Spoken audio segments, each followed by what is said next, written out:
Hey everyone, how's it going? Hope you're doing well. Today I'm going to show you guys how to hide Facebook Marketplace posts from friends, and this is actually very easy.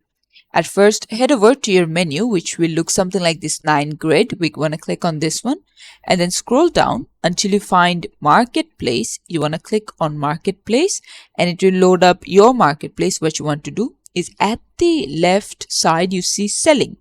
So you want to click on selling, and as you can see, this is your listings. So whichever listing you have, let's say this one, you want to click on this 3 dots right over here and click on edit listing, which is the fourth option. We click on this one and then the preview is here, and this is the editing listing. What we want to do is scroll down to the absolute bottom, and here you see hide from friends. This listing is still public but will be hidden from your friends on Facebook and Messenger in most cases. So you just want to enable this and click on update, and there you go. This is how you can do it. Thanks for watching. Please leave a like and subscribe for more tutorials like this, and I'll see you guys in the next one.